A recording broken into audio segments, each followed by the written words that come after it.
Kira Vex had seen 300 cycles in space, and she prided herself on reading crew members within minutes.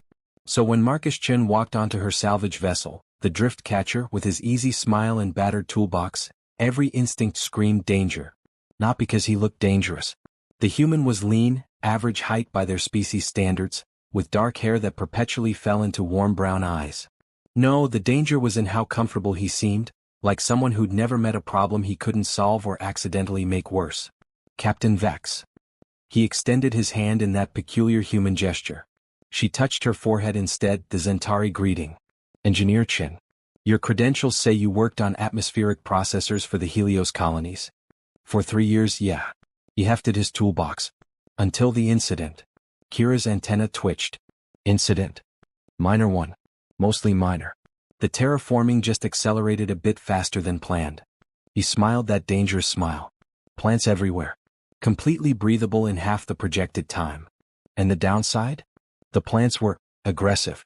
Took 8 months to prune everything back. But hey, nobody died and the colony's thriving now. Kira should have turned him away right then. But the drift catcher was short-staffed, and this salvage job at the Kepler station ruins was too lucrative to delay. The station had been abandoned for 50 years after some catastrophic failure, and her crew of 4 needed a 5th pair of hands. You'll work under my supervision, she said finally. Touch nothing without clearance. Absolutely. He grinned. I'm very good at following rules. That should have been her second warning. 3 days into the salvage operation, they were deep in Kepler Station's engineering section. The place was a graveyard of dead technology, but potentially valuable if the power cores were intact. Marcus had been quiet, methodical, working alongside her first officer, Trev, a methodical Corvin who matched human unorthodoxy with personal rigidity. Then Kira heard it. That small, almost whispered word that human crew members across the galaxy had learned to fear. Whoops. She spun from her console.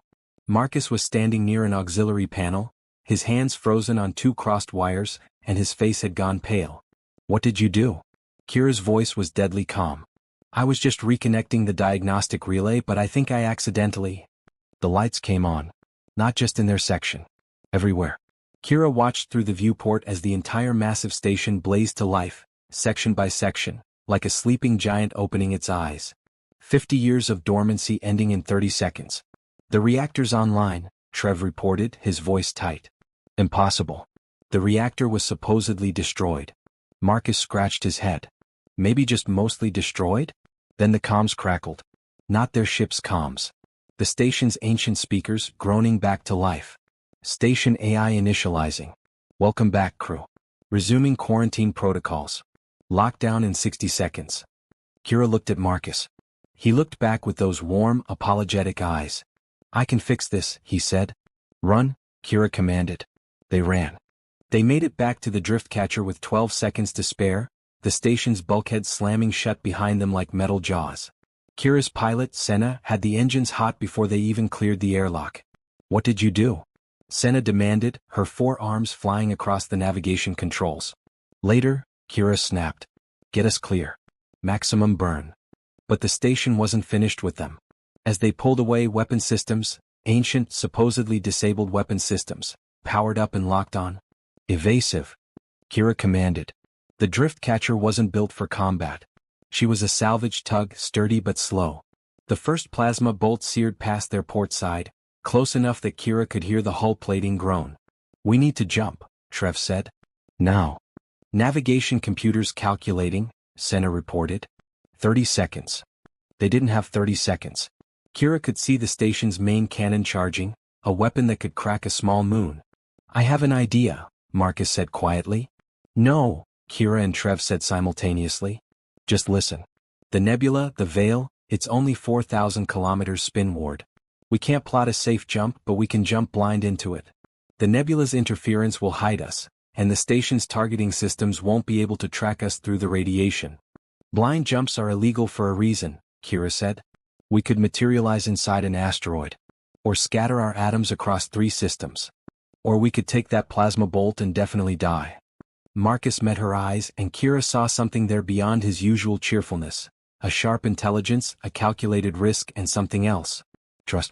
He was trusting her to make the right choice. The cannon fired. Do it, Kira said.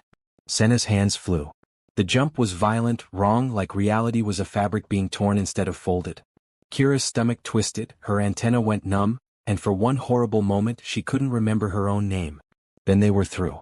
The drift catcher materialized inside the Veil Nebula, surrounded by swirling clouds of purple and gold gas. Alarm screamed. The hull groaned. But they were alive. Damage report, Kira managed. Jump drive is fried, Senna reported.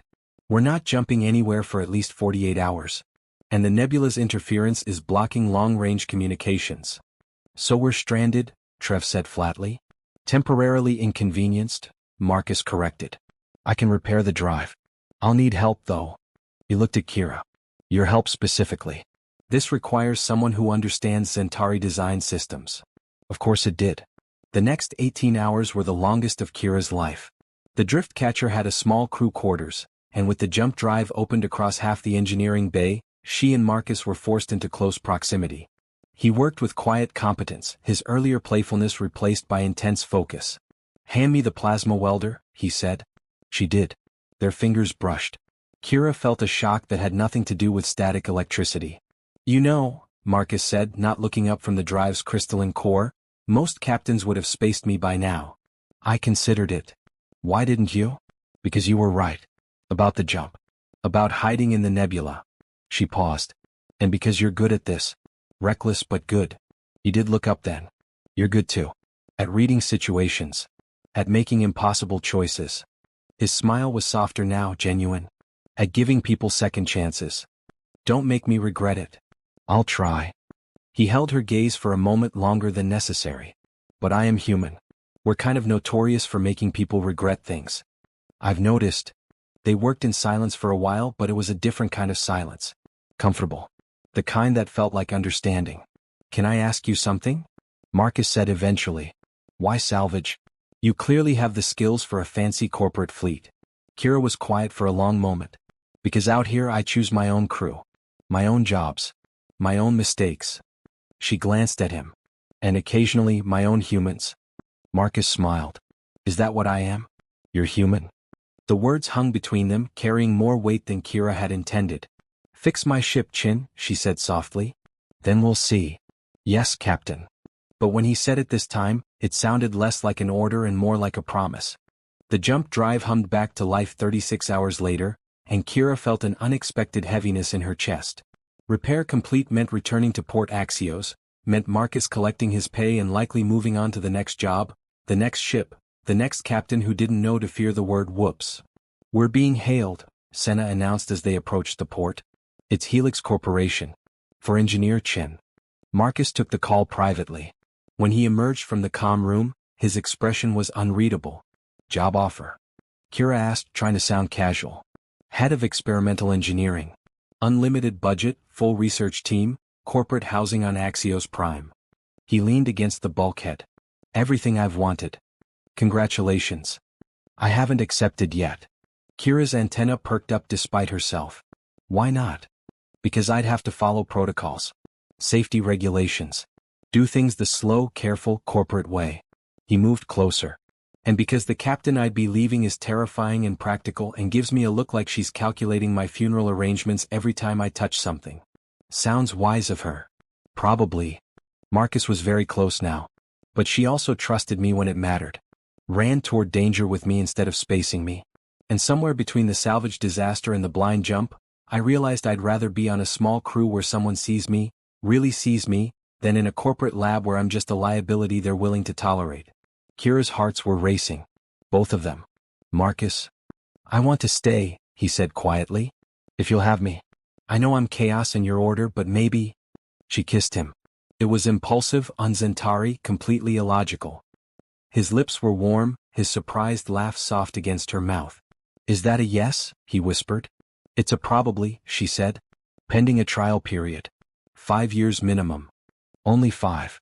We'll renegotiate after you inevitably blow something up. When? He corrected, grinning. When I blow something up. Let's be honest about my track record. When? She agreed and kissed him again. Behind them, Senna groaned.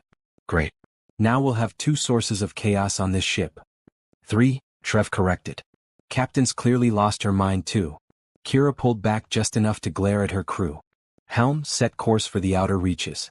I heard there's a derelict dreadnought near the Kalos system. That's in disputed territory, Senna protested. I know. Kira took Marcus's hand, their fingers intertwining naturally, perfectly. But we have a human engineer now. What's the worst that could happen? Marcus laughed, the sound warm and bright in the ship's recycled air. You're really asking me that? After everything? No, Kira admitted, her antenna curling in contentment. I suppose I'm not. As the drift catcher turned away from the safety of Port Axios and toward the uncertain dangers of the frontier, Kira realized something profound. She'd spent 300 cycles avoiding risk, playing it safe, keeping her distance from anything that might disrupt her carefully ordered life. But sometimes the best things in life came with a whispered whoops, and a human who made you believe that chaos and love might just be two sides of the same beautiful, terrifying coin. 6 months later, when Marcus's minor modification to their cargo bay accidentally opened a wormhole that saved them from pirates but also somehow transported a confused space whale into their lower deck, Kira just sighed, helped him close the rift, and kissed him while the whale sang mournfully in the background. She'd chosen this. Chosen him. Chosen the beautiful disaster of loving someone who treated the laws of physics as suggestions. And she wouldn't change a single thing. The end.